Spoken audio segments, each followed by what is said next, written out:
बिस्मिल्लाहिर्रहमानिर्रहीम। अस्सलाम वालेकुम अज़ीज़ दोस्तों, आज की वीडियो एनल फिशर के इलाज के मुताल्लिक़ है। ये एक देसी नुस्खा है जिसके बुनियादी दो ही अज्जा हैं। एक कत्था है और दूसरा सिमुल्फार सफ़ेद का आबी तेल है। ये नुस्खा फिशर के अलावा और कई अमराज पर भी हतमी नताइज का हामिल है, जिनका आगे इंशाअल्लाह ज़िक्र आएगा। इसके बुनियादी अज्जा में से पहला ये कत्था सफ़ेद है, हल्का जर्दी माइल या सफ़ेद रंग का होता है और पंसार की दुकान पर आसानी से मिल जाता है। ये आपने हस्बे ज़रूरत ले लेना है और मैंने इस वक्त जो लिया है ये तकरीबन 3 तोला है। तो ये 3 तोला की मिक़दार लेकर इसको खरल में नहायत ही बारीक पाउडर बना लेना है। ये जैसे आप देख रहे हैं, इसको खूब ज़ोरदार हाथों से खराल करके बिल्कुल टेल्कम पाउडर की तरह बारीक सफूफ करना है ताकि कोई रिड़क वगैरह इसमें ना रहे। और जब ये खूब अच्छी तरह बारीक हो जाए तो फिर इसमें हमने सिमुल्फार के कतरे डालने हैं।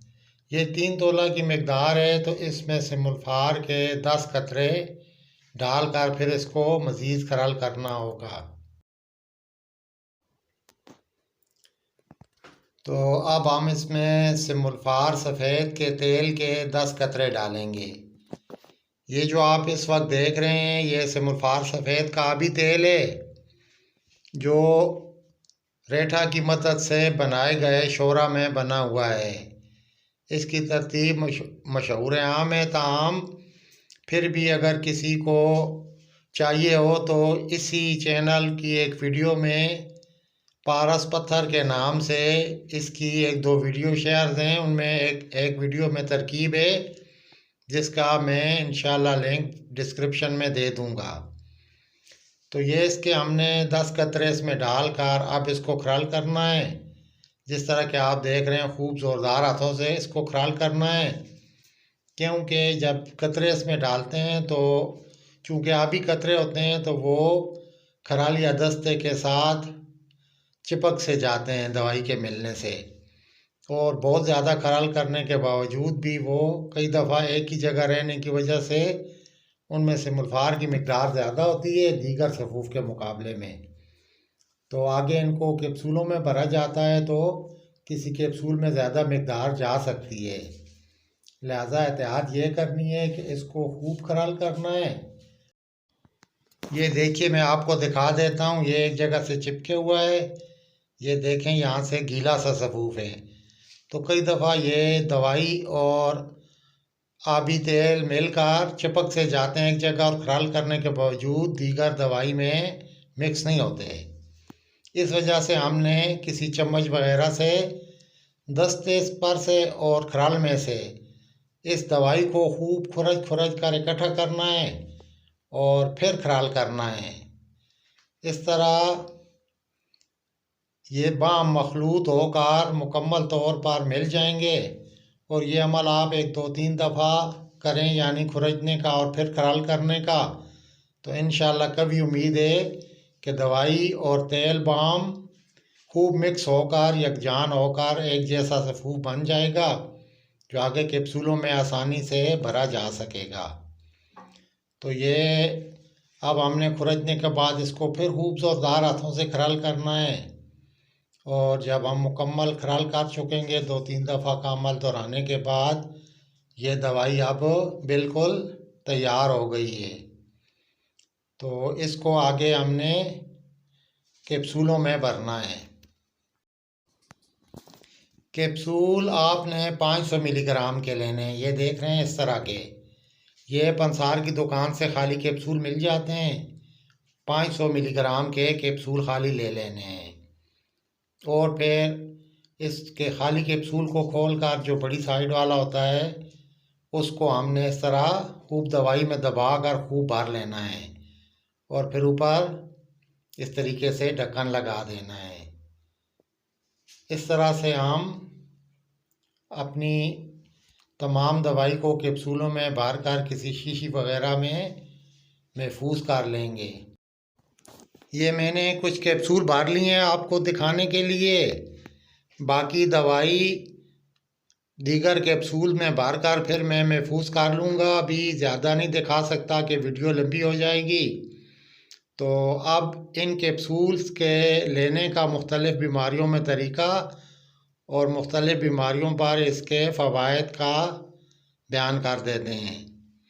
तो जैसा कि बताया, फ़िशर का ये हतमी इलाज है और 2 से 3 हफ्ता में फ़िशर को मुकम्मल ख़त्म कर देता है। इसके अलावा फिस्टुला, बवासीर और आंतों से खून आने में भी ये एक अक्सीर सिर्फ दवा है और इन अमराज में 1 हफ्ता से 3 हफ्ता का कोर्स होता है। नीज़ इसके अलावा जैसा आप जानते हैं इसमें से मुल्फार है जो तमाम खूनी अमराज के लिए मुसफ़्फ़ा खून होने के तौर पर काम करता है।